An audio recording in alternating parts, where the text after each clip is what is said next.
Hello, everyone, and welcome back to the Science of Superpowers. So delighted to have you here with us again. And I'm here with Darrin Erickson. Hi, Darrin. You want to say hello to everyone? Hi, everyone. Thanks very much for having me on the show, Tonya. Oh, you are so welcome. I'm so glad that you're here with us. We have today the conversation all around future trends for global economies. Darrin works at Value Partners Investing. And one of the things that I really loved about him in the book, I was pulling up the book name. I wanted to make sure I didn't butcher it. Global Future Trends? No, I didn't get that right. Global, say the name of the book. Global Investing, a practical guide to Global. the world's best financial opportunities. Thank you. I got our titles crossed. And so as I was diving into that book earlier, what I felt was the thread of the heart of what Darrin really stands for. And what I felt him in when you pick up the book, you'll see the same thing. This kind of like we need to care about the money because the money dictates things that actually happen to people, right? And so there is a connection between our economies and the people that they affect. And we shouldn't be ignoring that, right? And so one of the things I really appreciated about Darrin's approach and sort of his mode of being is like it's a much more worldly sort of humanitarian perspective on money. So I'm really excited to have that conversation today on what are the future trends of global economies from the vantage point of what are we talking about the impact on humanity, right? How does this impact the people involved? Like how are we doing things when it relates to money? And I believe those are very big conversations right now. So we're going to dive into that with Darrin, but first we're going to ask, what are your superpowers and how do you use them for good? I think one of my superpowers is making order out of chaos. As a global equity investment manager, I deal with a lot of incoming information, a tremendous amount of data, and being able to filter out the noise and really focus on what is important and how it might impact the portfolios I manage and our clients, I think is critical. One way I use that, I think, to help people is to articulate complex financial concepts in a way that people can easily understand them.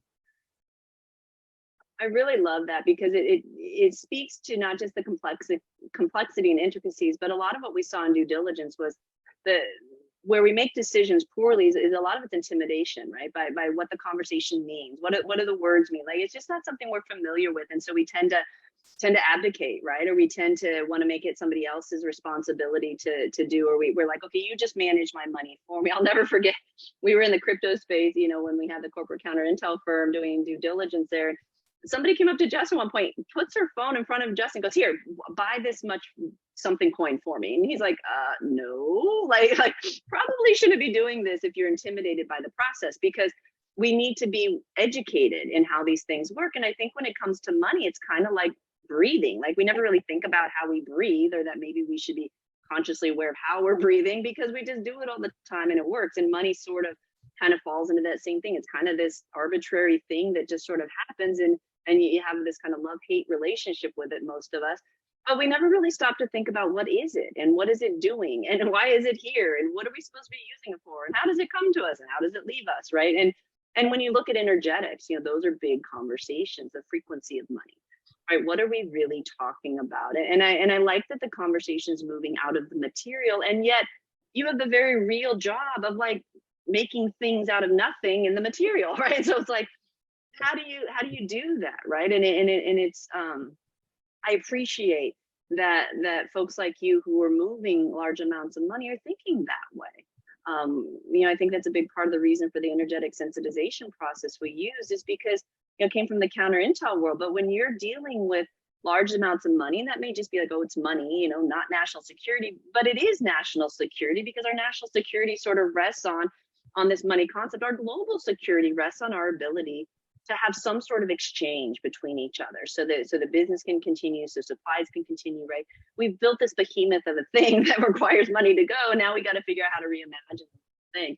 You're in the middle of that, Darrin. Like what's this world look like from the trepidation of what the economies are going to do, what the markets are doing?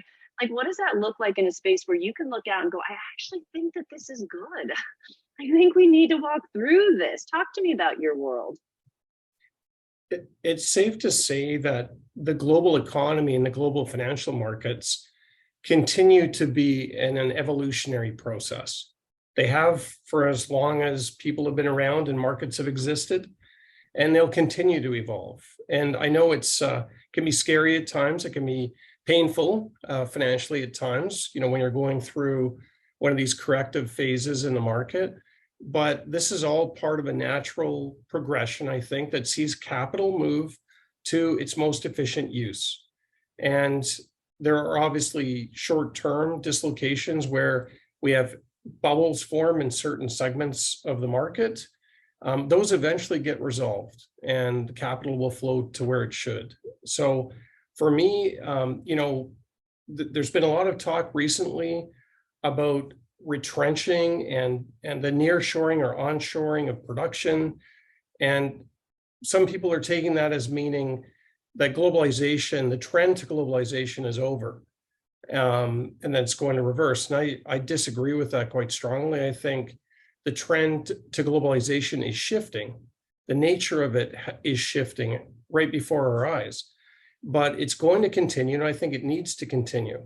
As a species, the human race needs to continue to try and work together and cooperate in ways that are beneficial for everyone. And I think that's a good thing. I agree with you. And I do think that we're looking at some unprecedented times. I remember I had Irvin Laszlo on the show. I did a whole feature on the men of co-creation. And he's in his 90s, 109 books, multiple peace prizes from different countries and PhDs, and all that good stuff. And he's been in this conversation for a really long time. And his stance is that this is different, right? We're evolving at really rapid rates. And this is a shift, a very significant consciousness shift. And I asked him, I was like, because I see that and I feel it too. But I have my pieces, my scientist inside of me. And I'm like, okay, how do we know, right? How do we know? How do we know that to be true, right? And it was a beautiful conversation. And at the heart of it, we can't know for sure. But I do think that with the, us all living in a pandemic possible reality now that's undeniable, things are different. Our consciousness has shifted. What matters to us shifts. And regardless of what happens with the economies, I know a lot of us are really interested in seeing those dollars turn to good, right? Turn to social impact, because we do see an upheaval in the systems. And a lot of us are urging that on, really, like making more chips and trying to pour light into some spaces where light hasn't been for quite a long time. And we'd like to see that money moved into social impact. And that can inform investing, right? It can inform what we encourage private investors to invest in. And I think that that's a worthwhile conversation right now. We tell our clients and our children, like, invest in the things that are going to support you moving forward, right? And we don't know what's going to happen with dollars or any type of currency for that point. But we do know that if we're going to continue being here, then humanity will continue being here. Like, that's kind of, that's all we know, right? If one of us is here, then humanity's here. Like, end of story.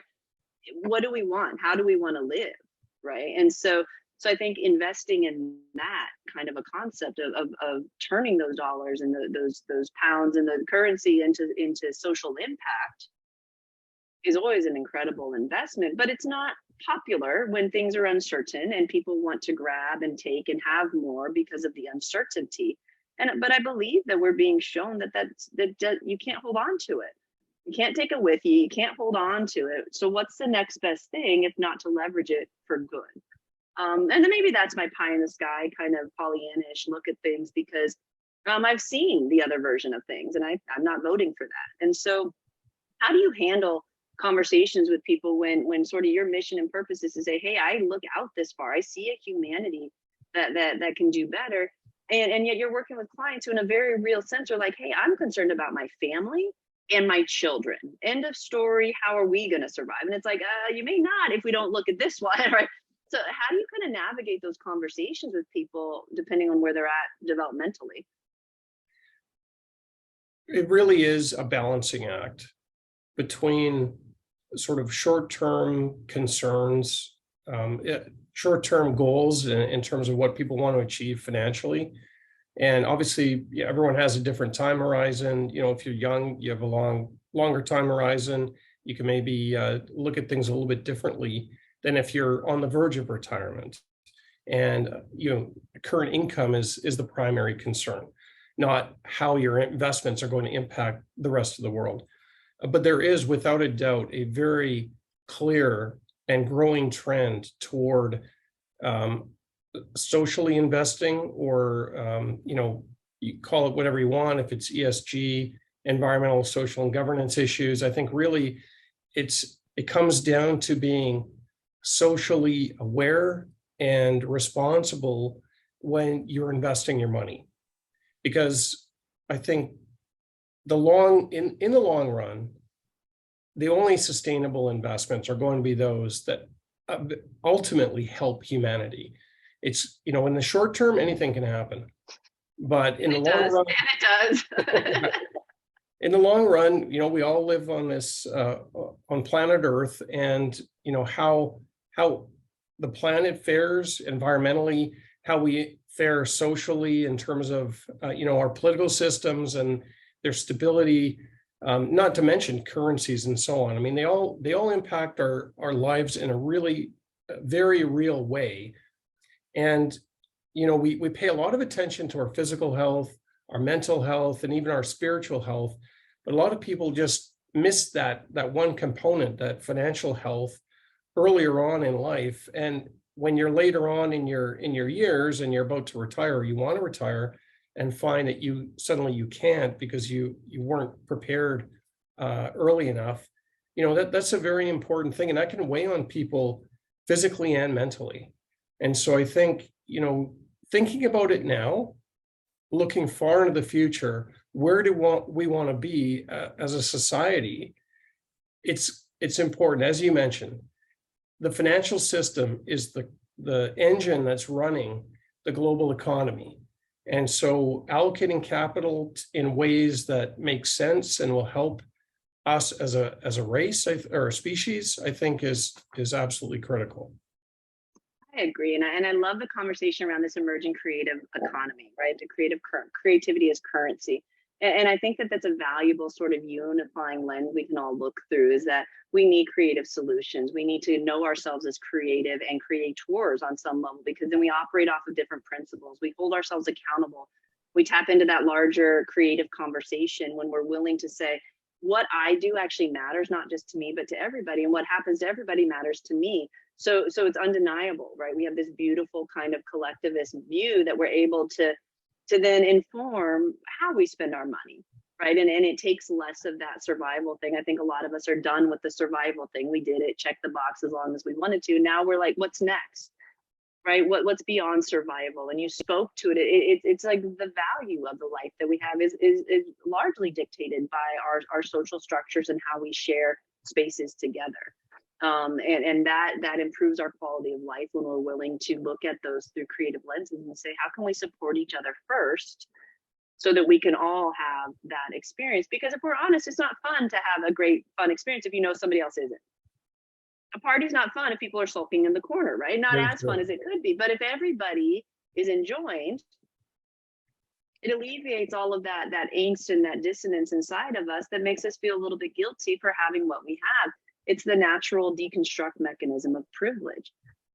When we don't have that, and we can see ourselves in everybody, and we inform how we spend our money and what we use money for and how we view it through that lens as in service to humanity and not vice versa, I think everything changes, right? To take us from money serving humanity, or to money serving humanity rather than humanity serving money. Yep. I mean, right? Well, that's a shift I think I'd vote for. Me too. So I love knowing that you're in those conversations, Darrin. Thank you. Thank you for continuing to endeavor to look beyond and say, hey, this impacts a lot of different people for generations to come. And we should be thinking about that. I often review case studies of businesses and realize, like, who was there during that decision, that one decision that impacted all of us? Why didn't someone say, hey, maybe we shouldn't do this, or maybe we should just think about this a little bit longer, or maybe we should think out another generation or two before we pull this one? And it's like those kinds of conversations, right? When you have impact and influence over humanity, taking that level of responsibility. And so we'd love to see people with dollars to investing in the companies that are thinking in that way.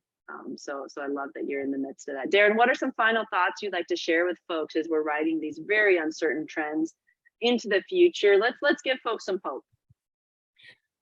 I think that there's a lot to be hopeful about and a lot of positive things that are going on. Every day, I look at businesses that are doing great things for humanity, developing new cures for disease, investing in ways that are creating a sustainable future for all of us. And they're generating wealth for investors as well at the same time. So I think there is a way to combine the two, and everyone benefits from that. And as well, when you think of the stock market as a place to invest in businesses and acquire business ownership, and you think like a business owner, when you buy shares in a company, you're an owner. You actually are a business owner. And if you think of it that way, then when times get tough, like we saw in the pandemic sell-off, we saw it last year in certain segments of the technology sector, for example, certain segments of the market that sold off, I think it changes your view. It changes your perspective on your investments, where your money is, how safe your money is. Because if you're buying good businesses, you are a business owner and you don't have to panic when prices get cheaper. When things get cheaper, you buy more. And I think if you hold on to that, you'll get through the tough times and you'll build wealth for yourself and for your family. And that'll allow you to do the things you like to do, including investing in socially beneficial projects. You can help people. You can do a lot more to make this a better world. Brilliant. Well, Darrin, thank you so much. I love that you're speaking into this from a very practical standpoint. We get it matters, right? You want to be able to feed your kids and pay your bills and do the things that need to be done. And you'd like to think that when you leave this planet that they're better off than maybe you were when you were here. And that's beautiful. And there are others, right? And so extending that lens beyond that. And I agree with you. There's a beautiful way that we can do all of it. And so we'll continue to endeavor toward that future, and we'll hold that vision together. And so thank you, Darrin, for doing what you do in the world and for being who you are and for coming on the show and sharing your knowledge. We appreciate you. Thank you very much, Tonya. It was my pleasure. Beautiful. And to all of you out there, thank you again for being here with us. We love that you support it. Make sure you get over and check out Darrin, Value Partners, right? Where can we send Value Partners? I've got it right here, valuepartnersinvestments.ca. Make sure you go over there and check them out if you're in that investment game and you like what Darrin's saying here. Get over to superpowerexperts.com and check out that sensitization training, right? So you can feel a little more confident when you're sitting with your investments, right? With your finances. It's just money, folks. I know it feels like life or death, but we got to breathe through it, right? We got to work through that and be like, okay, right? We're more powerful than the money in front of us. And we can remember that. And so go through that sensitization training and it'll give you a little bit of a different perspective for those hard times, all right? I know that we're all in this together, folks. We're going to get there. We're going to walk through this and we're going to see ourselves into a much better future vision moving forward. Thank you for being here with us. We love you all. Remember who you are. And we love you. Until next time, love each other. Goodbye for now.